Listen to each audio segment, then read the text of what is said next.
การให้คลิปของเขาเนี่ยพี่น้องบางเทียบางที่มันก็ดีอยู่ดอกพี่น้องแต่ว่าบางเทียเนี่ยที่เขาเอาง่ายคือเขาเปิดขึ้นมาเนี่ยมันสอนบอกเขาก็จะเห็นหลายสิ่งหลายอย่างว่าเป็นแบมส่งแน่สีดำสีแดงเนี่ยแต่เฮียผ้าประเดี๋ยวของขางผู้ใดแล้วเฮียผ้าก็เป็นกลางได้พี่น้องที่ว่าบางเทียเนาะคือมันเป็นโลกโซเชียลมันเป็นโลกว่าไงคือผู้ใดก็ต้องจับโทรศัพท์เป็นบอพี่น้องทุกคนมันก็ต้องมีแต่ว่าบางเทียบางข้าวเนี่ยผู้เพิ่นปฏิบัติเนาะเพิ่นปฏิบัติบางเทียเพิ่นคล้ายว่าเพิ่นคือมีธุระทุรังเพิ่นสิคุยสิจากับลูกศิษย์ลูกหาเพิ่น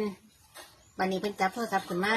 สิ่งที่เพิ่นเห็นที่แรกก็คือว่าเป็นแบมพี่น้องเคยคิดว่าบางเทียเนาะบางเทียเนี่ยคนเฮาเนี่ยจิตใจเฮาเนี่ยคือมันแข็งแกร่งอยู่แล้วว่าพี่น้องคือความมันแข็งแกร่งอยู่แล้วแต่ว่าบางเทียเนี่ยแต่ใจเฮาหางเทียเฮากับมีการว่ามันกระวูบได้เด้คือความคิดของเฮาน่ะคือความคิดว่าบางเทียบางที่น่ะมันบริคาดว่าเฮาจิตใจแข็งไปสำนันได้พี่น้องแต่สิ่งที่เฮาเห็นออกมาเนี่ยมันถือหรือมันผิดตัวของเฮาเนี่ยยอมรู้ดีบางเทียบางข้าวเนี่ยเพิ่นเบิ่งแล้วจิตใจมันก็บ่มันไปอีกกระปูนได้พี่น้องเฮาบางเทียเนี่ยเฮากระสังกรรมในตัวเฮาแบบบ่รู้ตัวได้พี่น้องเฮาบ่ได้เฮ็ดให้ไผเบิ่งดอกเฮาเฮ็ดให้โทรศัพท์เฮาเบิ่งนี่ล่ะแต่ว่าสิ่งที่เฮาเฮ็ดออกไปเนี่ยมันเป็นโลกโซเชียลค่ะมัน